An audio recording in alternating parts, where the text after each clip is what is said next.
Today on the show, I'll react to the Seahawks win over Dallas last night as they moved to 2-0 on the preseason. I'll give you my impressions on how I thought each position group performed overall, and then three individuals that I thought stood out above everyone else. And a big programming announcement, some personal news at the end. Be sure to stick around for that. These roster battles are about to get good. I'll try to be good on this episode of Seahawks Forever. Welcome to the Seahawks Forever podcast. In-depth analysis on everything Seahawks. And now, here's your host, Dan Viens. As always, if you like what I do, like the video, subscribe to the channel, subscribe on whichever audio podcast platform you prefer. And if you listen on Apple Podcasts, the other ones don't do this as well, but if you really like what I do, leave a review. If you would, the algorithm and me would greatly appreciate it. It would really help the show. I set a goal of 3,000 subscribers by week one, the first game against the Rams at Lumen Field. It is steadily climbing toward that goal. Still have a shot at it, so would appreciate your support there. Got a little bit of news today. The Seahawks did make a player move, releasing defensive end Jordan Ferguson, who had a cool sack, small school player, undrafted free agent, had a cool sack in the first preseason game against Minnesota. Really, the only thing he did yesterday was jump off sides. Seahawks signed former Patriot defensive end DeMarcus Mitchell. He was an undrafted free agent as well, but was on the 53-man roster for them his rookie year, mostly contributing on special teams. The other news item, I guess, no major injuries coming out of the game. Cody Thompson has a shoulder thing. We all saw Drew Lock go down. We'll address that a little bit later in the show after he got hit low by Sam Williams on the knee. Stayed in the game for the rest of the drive. It turns out it was strained or a slight sprain, hyperextension. Pete says he'll be fine. Nothing major there with Drew Lock, who we're going to talk about quite a bit today, as you can imagine. So we're 2/3 of the way now through the preseason, still getting my head wrapped around this 3-game preseason. The Seahawks moved to 2-0, which is a huge improvement over the last couple of years. They haven't been good in the preseason the last couple of years. Combined record in 21 and 22 of 1-5. And I was having this conversation the other day with a friend about, how essentially meaningless preseason results are. It still amazes me how some people overreact to things that they see in the preseason, mostly wins and losses, or individual performances. And we'll touch on some of those today. So it's largely meaningless as far as those results go, but it can give you clues as to the roster and the overall depth and talent of the roster. I found it frustratingly difficult to look at historical preseason records for the Seahawks. Thought I would go back and look for some trends, because I had an image in my head of sort of how things have gone over the timeline of the Pete Carroll, John Schneider era. Sometimes, though, reality doesn't match up. Stats don't match up with the memory, right? I was right about one thing. I was wrong about another. That during that kind of dip between, let's say, top of my head, 16 and 20, right? In my head, I thought, well, they must have been terrible in the preseason, gone 1-3, 0-4 a couple times, and they did. But they had a 4-0 preseason in there too, where the regular season didn't really kind of continue that success.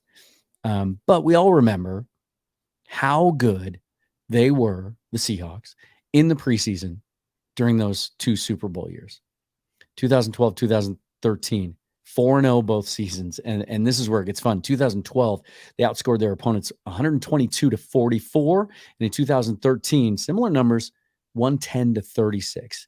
I just had a pretty vivid memory of how it spoke to the depth of those rosters, that maybe the starters would play a couple of series and they wouldn't do that well. And then when it got to the reserves, the Seahawks' second and third units were just so much better than the other team that they would bludgeon them in the second half. Not exactly to that extreme in these last two games, but we have seen, I believe, depth, young quality depth and talent. Unlike anything we've seen since, I would say, 2015, when they started to dismantle that team. And so I thought I would go through position group by position group. I had to watch the game on a replay. If you follow me on Twitter, you saw that I was hoping to go to the game last night. Wasn't able to. Had to work my day job, which happens at night, but we call it the day job. So I came home, watched the game, finished watching it this morning, and I took notes live as I was watching it. And I actually thought I might kind of take you through those notes, but I don't think it would have been that entertaining. A lot of scattershot, just random thoughts as I went through. So I compiled them and I went position group by position group. And then I want to save for the end, as I touched on in the intro, and really talk about some guys that I thought stood out. Let's start with the offensive line. I thought overall just looked really solid. I think we talked about it earlier last week. Of course, if you haven't seen the episode with Sanjit T, the football scout on YouTube, where he does a deep dive. He's done film study on all the Seahawks offensive linemen. That's kind of his specialty. It's the thing he likes the most. He's really impressed with this group, and I agree. And it shows up. Outside of Charles Cross getting absolutely beat by Sam Williams off the edge for a sack once, they look really solid. Good, solid pocket. How many times have I just said solid? But even the second unit, I thought, delivered good protection for Drew Lock and Holt Nailers. Good pockets. Reasonable pass protection. Early on, there wasn't a lot of push in the running game, but that got better as the game went along, and there were some explosive plays mixed in there. So the starting unit, Evan Brown at center, Phil Haynes and Damian Lewis at the guards. This was the starting five. Abe Lucas at right tackle, Charles Cross at left tackle. Everyone healthy, everyone in there. Olu Oluwatimi wasn't able to play today because of the elbow thing. But as I talked about earlier in the week, Evan Brown's the starter. And he looked good. Ben Fennell on Twitter tweeted a string of highlights today, 5, 6, 7 plays of the Seahawks offensive line really manhandling Cowboys first-round pick Mazi Smith out of Michigan. You remember so many of you liked Smith and thought he was what the Seahawks needed in the middle of our line and needed to draft a big dude, 330 pounds, uber athletic. Seahawks pancaked him a number of times. Brown handled him. Bradford handled him. Lewis handled him. Lucas handled him. Got him on the ground a bunch. And then I think where we're really going to see this line stand out this year is I think Geno Smith's going to stay clean in the pocket. I think he's going to have a lot of time to throw this year.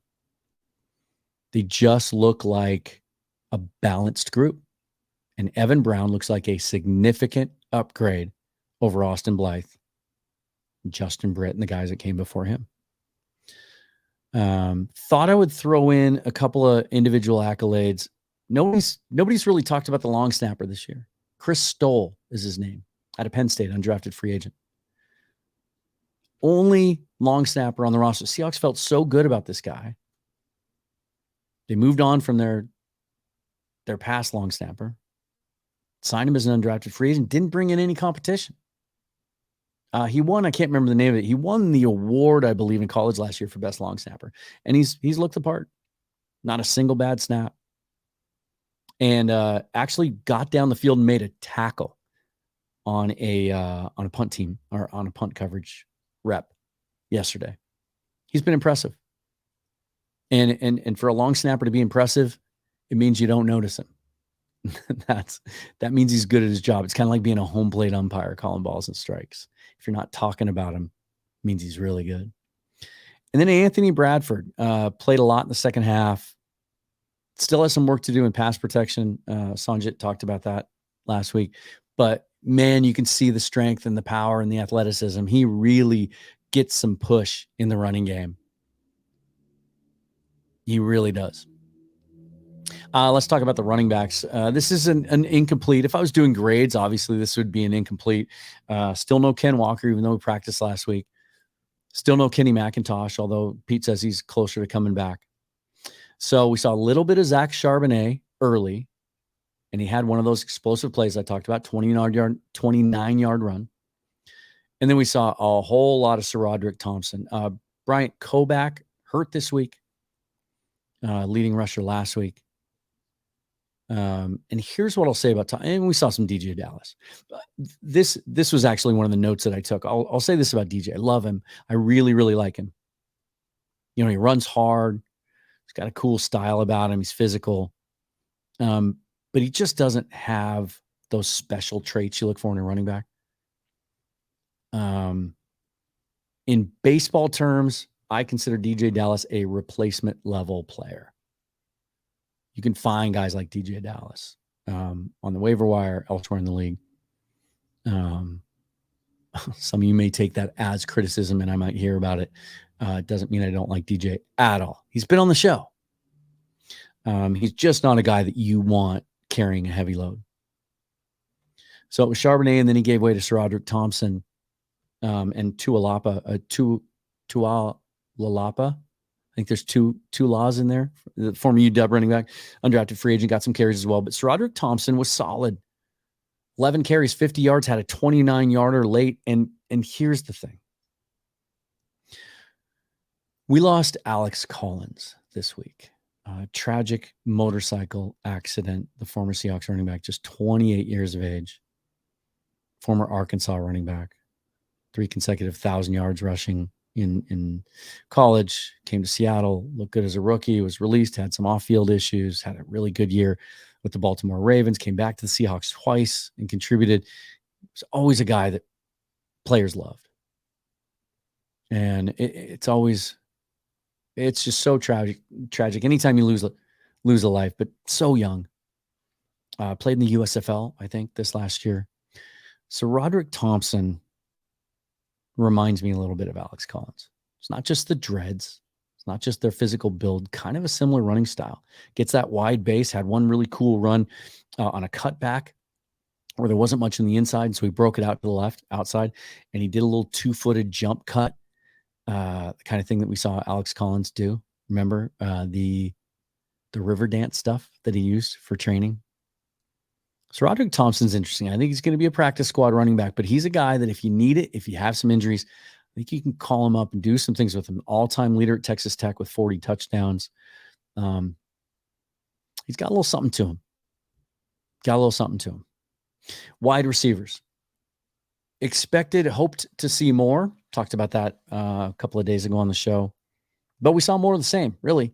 2 best receivers on the field. We saw a little bit of Tyler Lockett. Had a catch. Didn't see any DK. 2 best receivers on the field were Jackson Smith and Jigba and Jake Bobo. Again. Smith and Jigba had the 48-yarder. Thought it was going to be a score down to the 1. We're going to talk about the throw in a little bit. But just an outstanding route. Made a tough catch over his outside shoulder. Actually, it was on the inside shoulder. He was running an out-breaking, like a flag route. And then Jake Bobo. Again, he's just always involved. 2 catches, 43 yards, showed off his route running ability on a 28-yarder, a little slant and go. You know, they talk about his 4.9 speed. Can't remember if it was Michael Bennett or Michael Robinson in the booth who said, he looks faster than 4.9 in the football field. Looks at least like a 4.6 guy. He's got that short area quickness. Good route runner. Showed it off on that play. I think Jake Bobo has made the team. Spoiler alert for when I do my 53-man projection later in the week. I think Jake Bobo's made the team. Contributes on special teams, almost recovered a blocked punt for a touchdown, but was able to push the recovering Dallas player out of the back of the end zone to get a safety. That's why he had the 22 score, odd score. Derek Young, disappointing. Wasn't sure if he was going to be able to play because he's been banged up, but he did, and he had 2 balls that I would call drops. Would have been tough catches. They were in traffic. They were contested catches. He didn't come up with either one. And Michael Bennett himself said, listen, if you're going to be a receiver in this league, that's what you want to see. I had a Twitter follower, I think, challenged me earlier this week he was a big Matt Landers fan. Really thought Landers had a chance to make the roster. And I said no, and I called Derek Young a lock? I'm not so sure. I'm not so sure he's a lock. He's got to catch those balls. It's his athletic ability that kind of is his calling card. Got to be able to catch. Didn't see Aesop Winston Jr. yesterday coming off the really good game against Minnesota. I'm not sure if he was hurt or not. Cody Thompson, as I said, got his shoulder dinged up late, but he had a nice catch. He just looks like a pro, but he's 28 years old now. Saw a couple of cool plays from Tyjon Lindsey. The little 5'8" jitterbug out of Oregon State. 3 catches, 36 yards, had a 15-yarder that was really cool, and a 27-yard punt return. It looked really natural returning kicks. I just think it's an uphill battle for him to be able to make the roster. And we saw, I mentioned Matt Landers, didn't see him yesterday much, if at all. Don't know if he had snaps, but I didn't notice him. Didn't have any catches. And actually, John Hall, the small school prospect, Division II Northwood in Michigan, was playing ahead of Matt Landers for whatever reason last night. He's actually the one that had the block punt. That's always going to turn coaches' heads, right? Tight ends, nothing to write home about. Again, not really heavily involved. 5 catches total. Griffin Hebert actually had 2 of those 5. Noah Fant did have a 21-yarder. Hawks were kind of focusing on the running game and really being balanced yesterday. Just 25 pass attempts to 32 for Dallas. Quarterbacks, first look at Geno Smith. Played a couple of series. The offense didn't really look in sync. Didn't look crisp or sharp. He was 5 out of 6, 46 yards. Took a sack. He looked fine. It's the last we're going to see him. He's not going to play in the third preseason game against Green Bay. The one highlight on a second and long play, had a really great pocket, good pass protection, delivered to Disley. Nice throw, kind of off his back foot, leaning back a little bit for the first down. We're going to talk about the other 2 quarterbacks, Drew Lock and Holton Ahlers, but we're going to come back to that. Defensive side of the ball, interior defensive lineman, again, hard to tell. Incomplete. Mike Morris didn't play this week because he's come up with a little injury. Doesn't sound like anything serious. Still no Cam Young. So we just don't know. He's an unknown. Will he be ready against the Rams? Maybe, but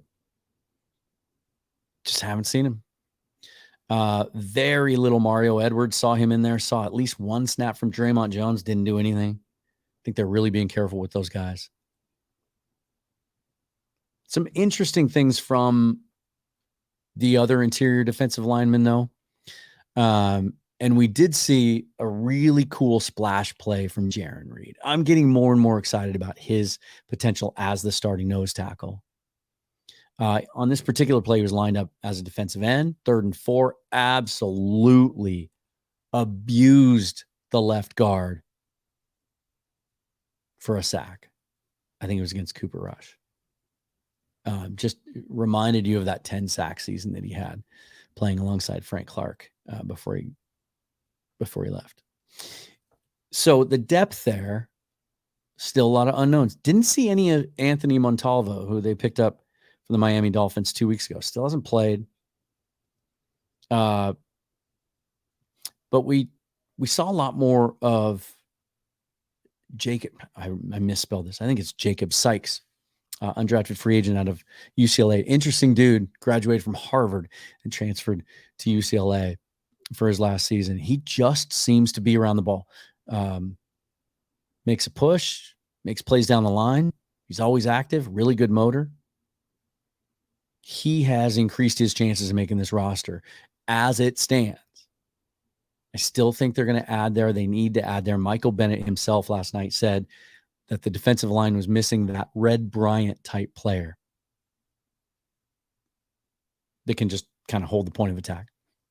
Maybe that guy is Matt Gotel, 6'1", 341, West Florida, was signed as an undrafted free agent early in the offseason, released and then brought back by the Seahawks. Again, physical, getting pushed, got some penetration. On a screen play, went down the line to make a play, looks athletic for 340. Kind of reminds me of Brian Monet his rookie year. So I look forward to seeing more from him. And then I have a little note here too. I saw some interesting things yesterday On third down, some really cool defensive looks where only one or two players were in 4-point stances or even 3-point stances. A lot of guys standing up at the line, linebackers coming up in stand-up positions, giving the offense something to think about. Who's going to drop? Who's going to come? Inside linebackers, Patrick O'Connell, the undrafted free agent out of Montana, who looked so good and really turned some heads against Minnesota in that first game, played early and played often. Second on the team with 7 tackles, 4 of them solo last night. He just looks, he's a little undersized, 6'1", 6'2", 221, but he looks instinctive. He looks comfortable. His first step seems to be in the right direction. He looks like a guy that knows how to play the inside linebacker position. And he was incredibly productive at Montana, including rushing the quarterback, lots of sacks, tackles for loss. We know Jordan Brooks came back off the PUP this week. That improves their depth there. Don't know how much he's going to be able to go, but Pete Carroll says he's going to get some full speed reps in practice this week. He looks like he might be on track to be able to play against the Rams in week 1. What's that going to do for the depth chart? Where's he going to fit in? How easy are they going to go on him, and where does Devin Bush fit into that? But Patrick O'Connell is a dude. I said it before, kind of reminds me of Ben Burkervin as a rookie. But, 3 weeks ago, we weren't talking about Patrick O'Connell, and now we are. Outside linebackers, this might be one of the most dynamic groups on the roster. We're going to talk about these guys a lot. Still no Darrell Taylor. Carroll says he's making some progress, might see some reps in practice this week. Tyreek Smith had another good week, led the team with 8 tackles, had a sack late that was really emphatic, kind of an exclamation point on the game, 2 tackles for loss in the game, just around the football, doesn't ever seem to get blown off the ball, sets the edge well, really athletic. I think he solidified his spot on the roster. And Boye Mafe, with the team really being careful with Uchenna Nwosu, not giving him a lot of snaps, Boye Mafe has been the best guy on the roster at that position this offseason. We see it all. Looks like a starter. Combination of strength and athleticism. Read one report today that Carroll still seems to indicate Darrell Taylor would be the quote-unquote starter when he comes back from injury. I don't know, man. Mafe plays the run better. He's stronger. Just that combination of strength and athleticism is really intriguing, as it is with Derek Hall. Again, around the ball, looks like a pro. You can see the talent. Looks like a rookie contributor. And he's consistent. You see him all the time. You notice him all the time. And he had a sack in the second half that showed off everything that when I first put on the tape of Derek Hall against Alabama that you see. Use a stiff arm, absolutely beat the left tackle for the Cowboys, speed to power, rock the tackle back on his heels, and just shoved him back into the quarterback for a sack. There's just a pure individual play. Everything you want to see out of one of those guys. There's one other guy from that edge group that we're going to talk about too, but he's one of the 3 that I'm saving for just a couple minutes here until the end. And then that second defensive line as a whole, just like week 1, was fun to watch. That was Hall, Miles Adams, who's been really steady, Sykes, and then that combination of Boye Mafe and Levi Bell. Secondary, a lot of people talking about the rough game that Mike Jackson had. Gave up 3 catches on 4 targets for 58 yards. But look, most of that was on one play. The play. He was in position, didn't make the play. I think Mike Jackson's fine. Does that mean I think he's going to be the starter? I don't know, because Trey Brown was one of the standouts last night. It's not one of the 3 that I saved till the end, but Trey Brown, he even said after the game, he said, "I'm back." Like, it took him a full year to really get his explosiveness back after that injury, his rookie year. Carroll raved about him. He's hitting guys, had an interception at the goal line late in the game. Has he won the competition at left cornerback? After Mike Jackson had the really great OTAs, mini camps, training camp, is Trey Brown going to be the starter opposite Reek Woolen with Devin Witherspoon figuring in there somewhere? We're going to see more of Witherspoon next week. Carroll said he'll ramp up practicing a little bit. Probably won't play in that 3rd week, but should be good for the Rams game. So that competition will continue to wage in practice. Yeah, it's going to be interesting to see who the starter is on day one. Of all the jobs on the roster, that is the one that is still, I think, the most up for grabs. Still a lot to sort out. And then I like, again, what I saw from Jarek Reed, that it seemed through the offseason or OTAs that there wasn't a lot of thought that he would be much more than a special teams player. They might just not be ready coming out of New Mexico. For the second straight game, he's around the ball a lot, instinctive, coverage skills seem to be there. He's looking to hit. There were a lot of times, I think he wears number 32. There's a lot of times where I thought, oh, hey, there he is again. All right, let's talk about the big three. Drew Lock looked good against the Minnesota Vikings, looked better last night. And Carroll said if he hadn't got that knee injury late in the first half, was going to play a lot. Was going to play most of the game after taking over for Geno Smith. But they just want to be careful with him. And Ehlers came in late second quarter and finished. 5 out of 6, 119 yards, 20-yard average per completion, 118.8 quarterback rating. He looked calm, poised, comfortable, polished, accurate. Had a couple of just absolute dimes and beautiful throws. The one to Jackson Smith and Jigba, the 48-yarder, was picture perfect. And it's teaching tape. Perfect base, footwork, mechanics. He didn't even come close to throwing an interception, something that he's been known for. He looks like a starting quarterback in this league. And he kind of reminds me of Geno Smith. Much younger than when Geno got his shot. I think we're going to be having a conversation throughout this year and beyond and going into next offseason. Is Drew Lock just the next Geno Smith? Is this the guy that the Seahawks keep bringing back year after year? Or maybe even sign him to a multi-year deal. So they just know they have that position locked up. He said after the game, it's that continuity for the first time in his career, back-to-back years in the same system, knowing Shane Waldron's offense much, much better.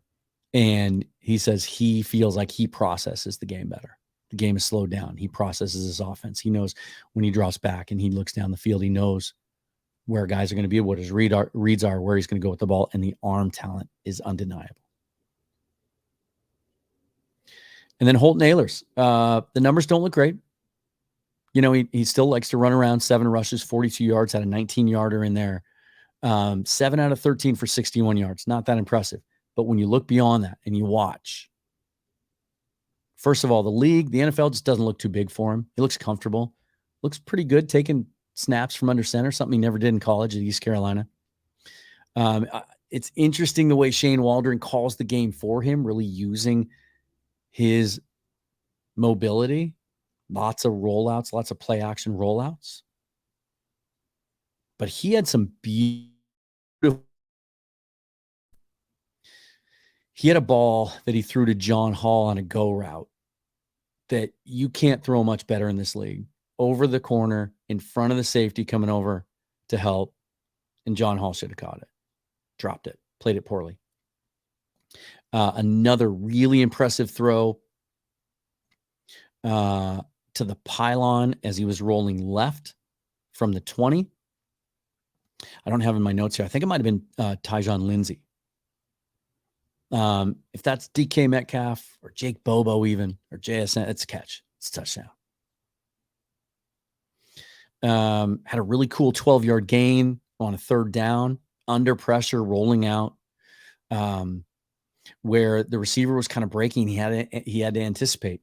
The guy was coming in on him, but he knew where the receiver was going to be, and he threw it short so the receiver could come back to it.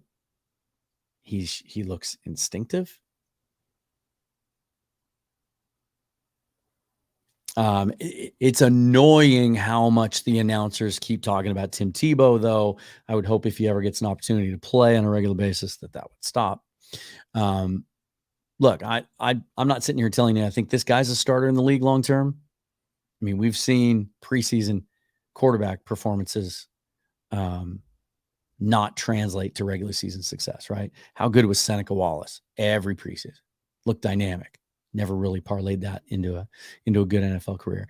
Remember the game that Mike Teal had out of Rutgers against the Oakland. I think they were the Oakland Raiders back then. lit it up. I remember my dad telling me that day, that guy should be our starting quarterback. Never played in the league. Now, the big question is, do the Seahawks, so there's that new rule, the 53, or the emergency quarterback rule. I've been asked about this. Does that give him a better chance to make the 53? And my answer, my short answer is no. I think, obviously, because the Seahawks feel good enough about Drew Lock, they never carry 3 quarterbacks on the active roster, ever. He's going to be on the practice squad, and they'll develop him there. The emergency quarterback stipulates that rule that he has to be on the 53, and then you designate him on game day within 90 minutes of the game, whether you're going to designate him as an emergency quarterback. So he'd have to make the 53. Seahawks aren't going to use a roster spot on him for that. But he's fun to watch, and we'll probably, I think we're going to see a lot of them against the Packers. Which, by the way, it came out today. The Packers are going to play Jordan Love in that third preseason game, so that'll be interesting to watch. And the other thing I love, a little side note about that Green Bay game, is it's 10 a.m. 10 a.m. on Saturday. We get to wake up early, cook some eggs, maybe throw a couple of waffles in the waffle iron, and watch a 10 a.m. breakfast with the Seahawks against the Packers in Green Bay. And then, okay, you've been waiting for it. Let's talk about Levi Bell. This guy just continues to stand out and looks more and more legitimate, right? I compared him to Nick Reed earlier. Remember Nick Reed, the former undersized defensive end out of Oregon? It was a first-team All-American, had a great preseason for the Seahawks, made the roster, but didn't really turn that into an NFL career. Levi Bell, 5'11", 262. He's got long arms, and he gets to the passer. He has a history of it in college, USFL last year, but it's his run defense that stood out. Pro Football Focus gave him an 89.5 for his performance last night. That's the highest grade on the Seahawks. That's an outstanding grade, regardless of, whether or not you put a lot of stock in PFF grades. And here's my question.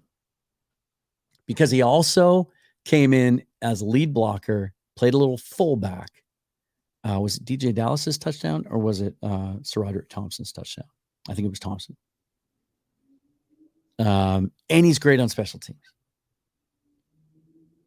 And he's young, and he's cheap, right? Have Nick Bellor's days in Seattle come to an end? I think it's a legitimate question. It shocked me when I looked this up today. Nick Bellor's 34 years old. And you remember one of the reasons the Seahawks kept bringing him back. Of course, he's a special teams ace, but he would play some fullback, and he could play linebacker. Was it last year or 2 preseasons ago that he played a lot of linebacker and looked good doing it? Hasn't seen a snap this year.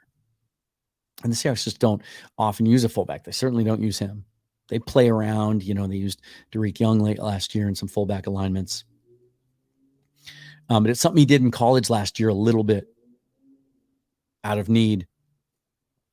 So Bellor, 34 years old, signed through next year, signed a 2-year, $6.6 million deal, has a $2.6 million cap hit this year. Cutting him would leave $1.5 million in dead money, but it would clear a little over $1.1 million. That is not an insignificant amount of money. So I reached out to Corbin Smith, right, from Locked On Seahawks and All Seahawks, Seahawks beat reporter, longtime friend of the show. And if you're watching, I'm going to put this quote up on the screen here. I asked him, could Levi Bell's performance give him a shot to make the roster and render Nick Bellor obsolete? Is that too much of a luxury to spend a 53-man roster spot on a guy who was only going to play special teams, who's 34 years old and making money? Here's what Corbin said. If you asked me a week ago, I would have said that is 100% not happening. But I do wonder if the Seahawks might be having some internal discussions. They've got some really good young special teams players, and Bell as a utility fullback would be a boost in short yardage situations. Interesting. He's been a standout, and he's one of those guys that I think there's some scheme versatility to him, and he might, as much as I talked the other day about how rare it is these days for teams to poach guys off the waiver wire at that big cutdown, he might not get through if you want to try and stash him on the practice squad. And he might have just flat out earned his spot. He played early yesterday. He played some reps against starters. He's not just doing this in the fourth quarter, cleaning up against other undrafted guys. It's going to be really hard, in my opinion, to keep him off the roster. It's going to be hard for me to keep him off when I do my 53-man. So those are my thoughts on that. 22-14. I had to make sure I got that score right because, I heard got a lot of shit last week about how I got the score wrong when I first posted the video. But that's going to do it for today. Couple of items to get to. Tomorrow, I am hopping on as a guest on a really cool podcast opportunity called We Talk to 12s with Josh Edwards at Josh_We Talk on Twitter from the UK. So I've had Rob Staten on the show. I've had Matty Brown on the show. Just had him a couple of weeks ago. Right now, I get to go be on a show in the UK. And what's cool about this is we're not just going to break down the Seahawks.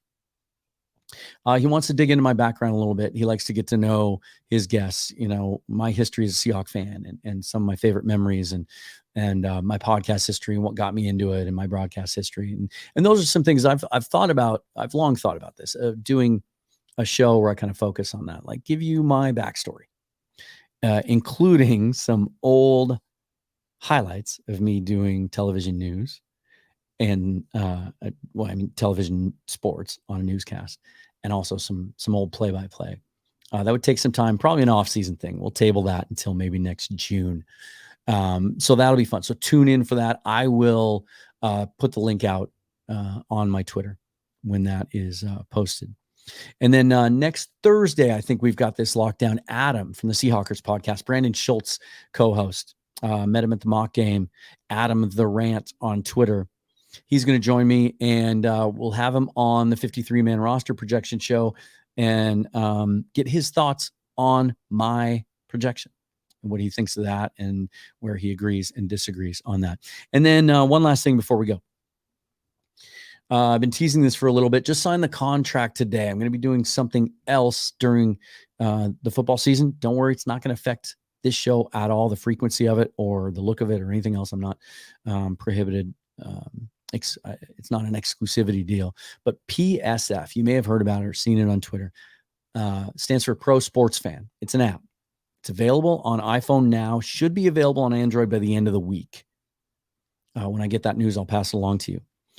President of the company is Sean Salisbury, former ESPN, right? You remember all those great debates, him back and forth with the late John Clayton. He's doing Houston Sports Talk Radio now and coaching quarterbacks. He's an individual quarterback guru. And of course, former Seattle Seahawk, undrafted free agent, right? Really excited about this app. What it is an interactive app where you can go live and any fans can enter the chat, and you can have multiple hosts on it, video. It's all done mobile, and you can discuss. And they kind of talked about the concept. Well, first of all, there will be midweek shows. We'll talk about kind of how things are going and little review and preview action. But it's where they really want to focus is the game day experience during the game. They've name dropped the Manning cast. What it'll be is me and a co-host. That hasn't been set yet. Might have a surprise for you on that. And we'll host the chat room, and anyone can enter. And you can talk. You have a live mic. You can text, and we will watch the game together. Not in the app. The NFL is not going to allow that, but we'll have the game on. You'll have the game on, and we'll react to it live. They have real-time AI-driven stats that you'll see throughout the game. So we'll analyze, we'll react, we'll curse out the refs, we'll get pissed about things, we'll second-guess things throughout the game. It's really, really cool. And we had a big Zoom call the other day, and Sean jumped on and spoke for 15 minutes, and I would have run through a brick wall after that. Really pumped about it. And really love the potential of it and the possibility. So it's PSF, Pro Sports Fans. You can get it now on Apple. Here's the cool thing. It's free. It will, at a certain point, be a subscription service. But two things. They're not going to do it until into the season. I believe the exact words in the meeting the other day were the first month or two of the season. It'll continue to be free so that people can get into it and get exposed to it and try it out.